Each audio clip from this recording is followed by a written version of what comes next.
Hi everyone, it's Jerry. This is Game 4 from the 2024 World Blitz Chess Championship Final. On the white end, Magnus Carlsen playing against Nh5 Nepomniachtchi. Match situation going into this game. Carlsen won Game 1 and 2, so Nepomniachtchi was in a must-win situation in Games 3 and 4. Well, he won Game 3.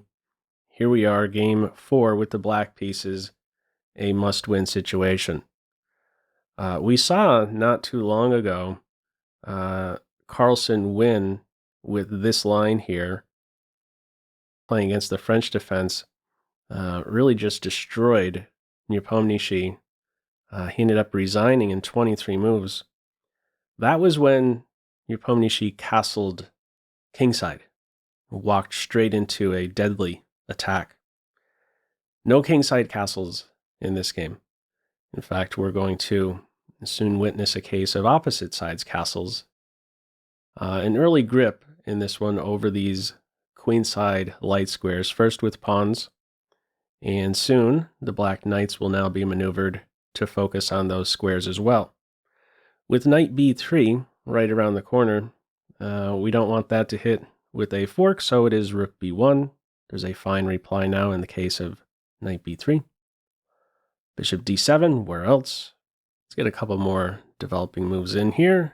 After castles, we see queen c7. Now, a thought that ran through my mind here is, now that the king has made this commitment, could black try and peel open a file towards the king with g5? g5 would not be a good move. Timing is not right for this. First of all, the knight could immediately hop to h5 and focus on that newly weakened f6 square. Here's the other detail, pretty neat line. White could in fact take on g5 here, and check out this next move, knight g6. It's a beautiful shot available to white here. Rook is hit, bishop is hit, this pawn is hit for a second time. If you defend the pawn, you're getting hit with g4, and the other detail is if you take the knight, we would see a pretty two bishops checkmate. All right, not a good idea to lash out with g5 at this moment. It is queen c7, rook centralized. This guy here, top piece for black, limits the dark square bishop, and this guy without question top for team white. Really irritating piece. Pressure on g7 and f6. How do you complete development? You move the bishop, you're hanging g7. You move the rook to first defend here. Next, looking for a bishop move. Carlsen could always flick in something like bishop h7 and repeat moves, be irritating like this. He is fine with a draw here. That would secure him the title.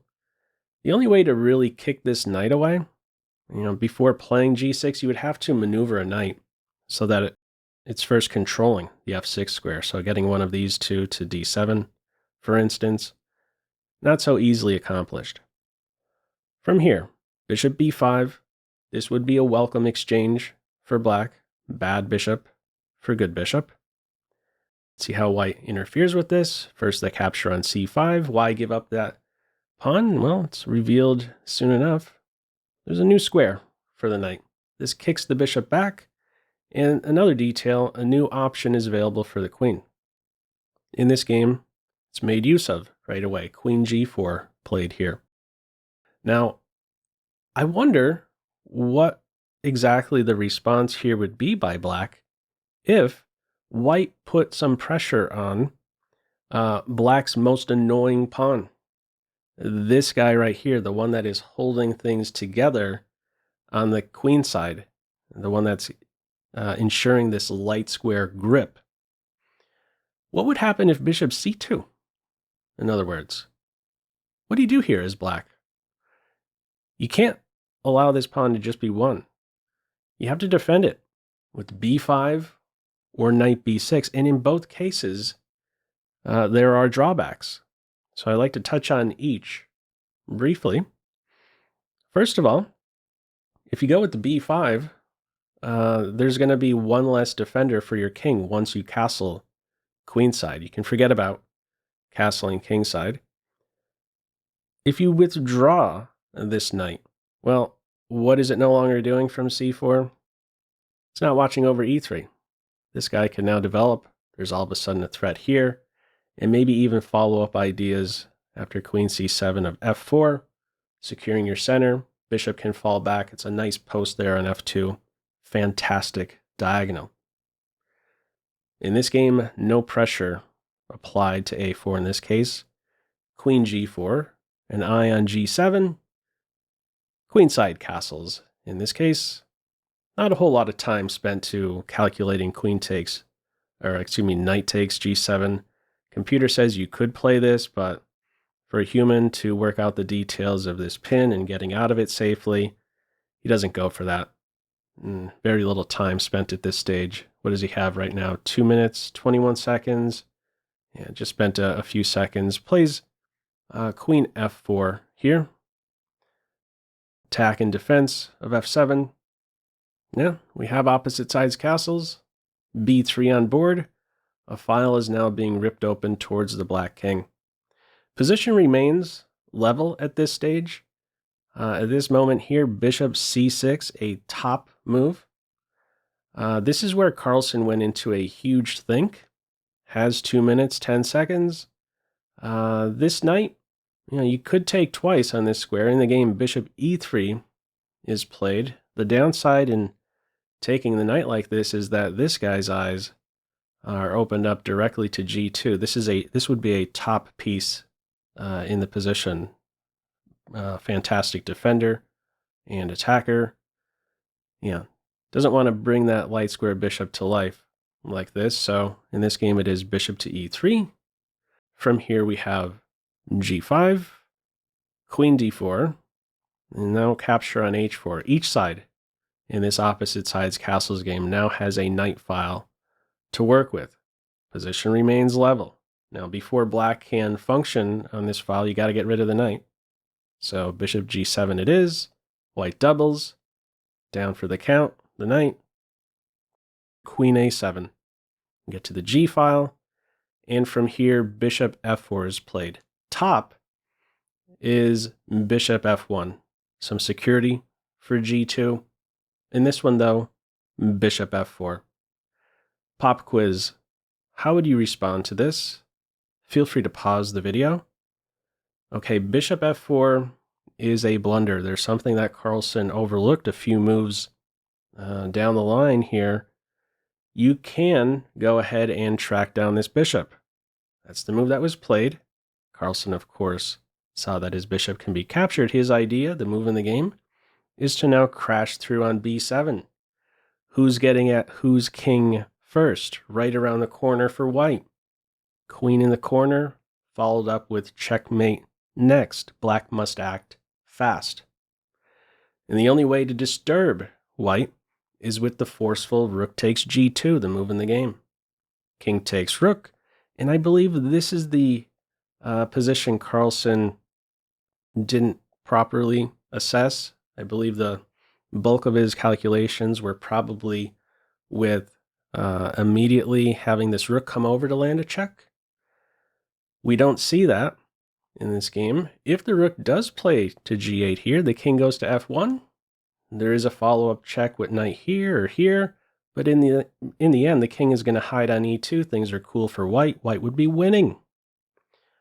But move order. Top move here, the final move in this case, knight e3 check, and Carlsen resigns.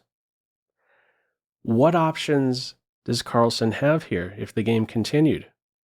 You have a few king moves, and you can take the knight in a couple ways. Let's look at each briefly. The king moves, in all cases, going to get mated on g2.